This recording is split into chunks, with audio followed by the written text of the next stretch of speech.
Well, it's the end of yet another week, and here on this channel that means one thing and one thing only. Every weekend I post an episode of this series we do on the channel called Your Take Not Mine, where I turn to you, the viewers, to give me your hottest NBA takes of the week based on what's going on at the time, and then I choose my favorite submissions and discuss them in a video. This week has been pretty eventful, and there's definitely a lot to talk about as a result, so here we are. In order to submit your takes, I make a community post either the day of or the day before the video, similar to the one that you see on your screen now, so if you want to be featured in a future episode, be sure to stay on the lookout for that. Before we start though, it turns out about 67% of you watching right now aren't even subscribed to the channel, so please, if you enjoy the content, consider hitting the subscribe button, as not only does it help out a ton, but I would also very much appreciate it. Now with that being said, let's begin. The first take we'll be discussing comes to us from Canal, and he says that Donovan Mitchell has put himself into the MVP conversation, and if the Jazz keep up this incredible momentum they've built lately, he could even win the award.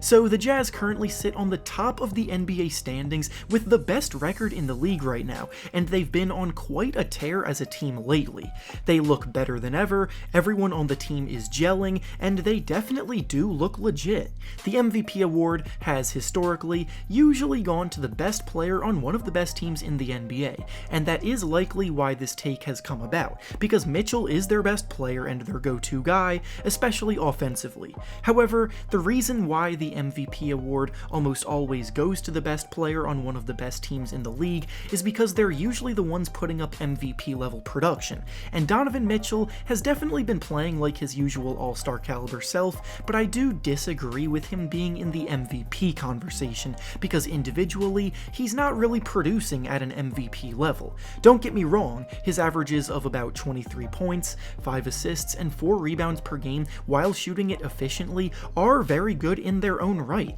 and he is undoubtedly proving himself to be a highly capable first option on a contending team, but those just aren't the kind of numbers that take home MVP awards, and there are a ton of players in the league right now leading their teams also to the top of the standings in their conferences, performing better individually, such as Joel Embiid, Nikola Jokic, and LeBron James, amongst others. The next take we'll be discussing comes to us from Ace, and he says that Russell Westbrook will never be able to return to his former self, and his days as an all-star caliber player are over. So by now it's no secret that Westbrook has had a pretty rough start to the season, and the Wizards as a whole have been nothing short of a complete disaster after trading for Westbrook, hoping to push them into playoff contention, but instead currently sitting at the bottom of the standings. The explosiveness that once made him such a lethal threat out on the court when he would attack the basket and push the pace in transition just isn't there anymore,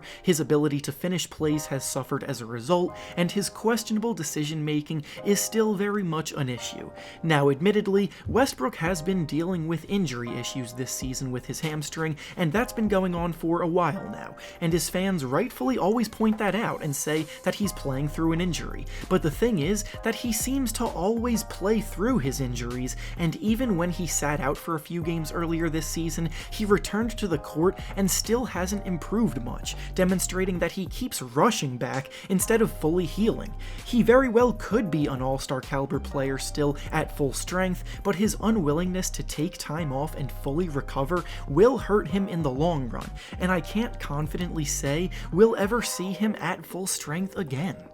The next take we'll be discussing comes to us from Nick, and he says that if we look back at the Kristaps Porzingis trade that sent him from the Knicks to the Mavericks, the Knicks actually don't look that bad in hindsight after everyone assumed that they made a terrible trade. There was a lot that went into it, but the key takeaways from the trade were that the Knicks traded away Porzingis in return for what was once a promising young player in Dennis Smith Jr., along with 2 first-round picks and some filler. Dennis Smith Jr., I think it's fair to say, is just not going to be the player we thought he could become, as he's declined mightily over the last 2 seasons. So in that regard, the Knicks didn't exactly get the level of value in return they were hoping for. However, the 2 first-round picks picks they received are actually looking pretty good at this moment, with one of those picks being unprotected this year in 2021, and the other one being top 10 protected in 2023. Porzingis also hasn't really been the star that the Mavericks were hoping he would be alongside Luka Doncic,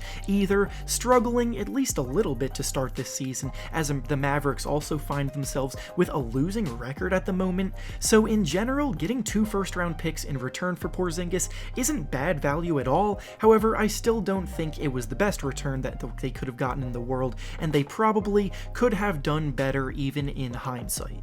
The next take we'll be discussing says that the Miami Heat were a serious fluke last season, with a strange combination of luck, a weak East, and playing in the bubble. This take is likely due to the fact that the Miami Heat have struggled mightily so far this season, and honestly, it is a bit concerning, but whether or not that proves last season was a fluke is a different conversation. This year, the Heat have the 3rd worst record in the Eastern Conference right now, with only 6 wins and 12 losses, currently losing 5 games in a row. Now, for context, the Heat have played quite a few games without many key contributors due to COVID protocols, and Jimmy Butler has barely played any games at all so far. But even in the games where they have had mostly everybody available and healthy, they haven't played like a team coming off of an NBA Finals berth. Last year, they caught fire and got hot at the perfect time, and that wasn't necessarily a fluke because the goal for every team is to be playing their best basketball late in the year. But there is some worthwhile concern about them not being the great team many thought they were a year ago. Players like Tyler Herro have become somewhat overrated, Duncan Robinson hasn't been shooting quite lights out as he did a year ago, and Bam Adebayo can't do everything himself despite taking a huge step forward individually. There's still a lot of basketball to be played, and maybe Jimmy Butler's eventual return will help settle things down, but it's definitely not looking great for them right now.